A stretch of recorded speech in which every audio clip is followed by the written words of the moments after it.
Allez fans 4, ici Léon. Aujourd'hui, on va parler des pronostics pour Clash in Italy. Et on démarre ce premier match avec Becky Lynch contre Sol Ruka pour le titre intercontinental féminin. Ça, c'est un beau match sur le papier. Sincèrement, on a une Sol Ruka qui vient de débuter à Raw.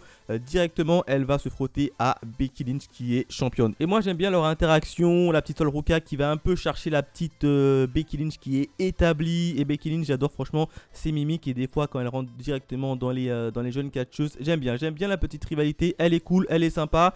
Et je pense que ça va donner un excellent match. Alors, au niveau de la victoire, ici, je pense que Becky Lynch va conserver son titre. Mais pour autant, Sol Ruka, elle va pas abandonner. Je pense que même que Sol Ruka, malgré sa défaite, elle va perdre dans des très bonnes conditions où on va tout simplement voir Becky Lynch gagner de façon pas très nette, si vous voyez ce que je veux dire. Je pense qu'elle va tricher comme d'habitude. Becky Lynch va gruger pour remporter la victoire et ça va permettre un peu de continuer cette petite storyline entre Becky Lynch et Sol Ruka. Parce qu'il faut être honnête, après Sol Ruka, je vois pas qui peut pour le moment aller demander un match face à Becky Lynch. Évidemment, je pense que Sol Ruka ici va perdre, Becky Lynch va gagner, mais ça va continuer la storyline et Sol Ruka reviendra demander un match, pourquoi pas à SummerSlam. Deuxième match, Cody Rhodes contre Gunther pour le titre indisputé de la WWE. Ce match-là, il va être très intéressant puisqu'on a un Gunther qui est revenu et qui s'attaque directement à Cody Rhodes. Alors j'étais quand même étonné que Gunther ne s'est pas directement attaqué à Roman Reigns. Je pense qu'il a laissé la place à Jacob Fatu qui va attendre que les deux s'étripent et ensuite il va venir si jamais il ne gagne pas. Mais en tout cas, la storyline entre Cody Rhodes et Gunther, bon, elle est sympa. Sincèrement, elle est sympa. Bon, même si elle n'est pas non plus exceptionnelle. Bon, on a comme d'habitude un Gunther assez arrogant qui n'a même pas voulu signer évidemment son contrat pour aller combattre Cody Rhodes. Il a fait un peu sa princesse et évidemment il s'est fait un peu passer sous le nez par notre cher nouveau catcheur qui est intervenu. J'ai oublié le nom, malheureusement ça n'a pas trop marché pour lui. Mais là, confrontation Gunther-Cody Rhodes, intéressante. Et en termes de victoire, je pense que Cody Rhodes va battre Gunther. Alors c'est rare parce que Gunther ne perd pas beaucoup de matchs. Mais je pense quand même que Cody Rhodes va battre Gunther.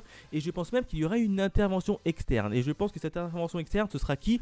Ce sera tout simplement Sami Zayn. Parce que depuis le dernier SmackDown que j'ai vu, tu as quand même un Sami Zayn qui tourne autour de Cody Rhodes. Même dans le dernier épisode de SmackDown où on a un Sami Zayn qui s'est battu contre Cody Rhodes. Et je pense qu'au fur et à mesure, Sami Zayn, je sais pas pourquoi, mais il va tourner heel ou même il va pourquoi pas s'associer à un Gunther. Alors je sais, je pars très loin au niveau de mes prévisions, mais je pense que Cody Rhodes va gagner, ça je suis sûr et certain, contre Gunther. Et je pense même qu'il y aura une intervention externe. Et cette intervention externe, ça va être Sami Zayn. Ce qui permettra de confronter une nouvelle fois Sami Zayn face à Cody Rhodes, mais Sami Zayn dans une position de heel véritable. Troisième match, Rhea Ripley contre Jade Cargill pour le titre féminin de SmackDown. Alors là également un match très intéressant puisqu'on a une Jade Cargill qui est revenue et qui en veut toujours après Rhea Ripley et qui veut récupérer littéralement sa ceinture. Au niveau de la storyline, qu'est-ce que j'en pense?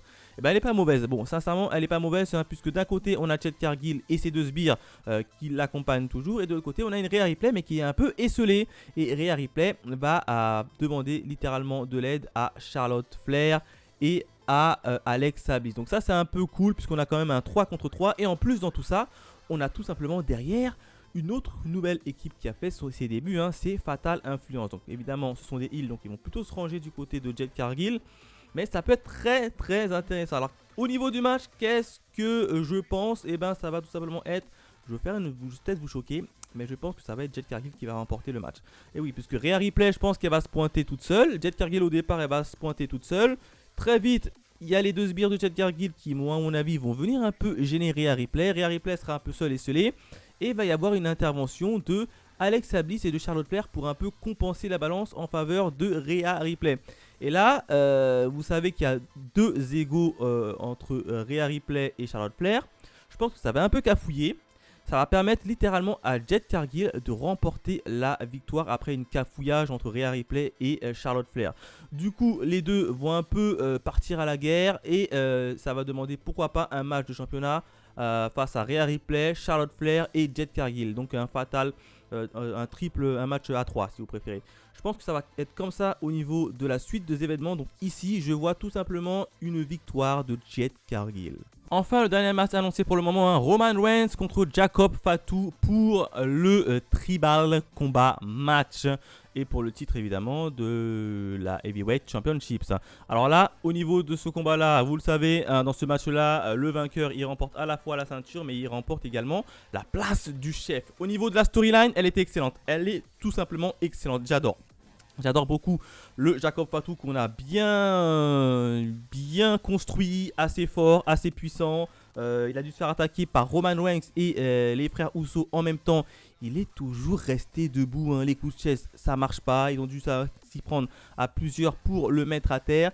Et là, sentant le vent tourner, Jacob Fatu, il a tout simplement invoqué le tribal combat. Évidemment, Roman Reigns, il est fier. Il a de l'ego. Il dit, je peux pas refuser. Du coup, il a accepté.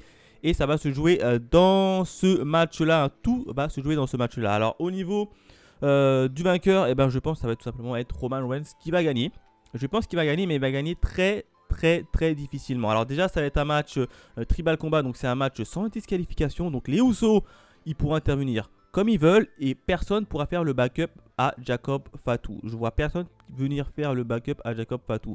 Donc ça va être littéralement la Bloodline 2.0 contre Jacob Fatu.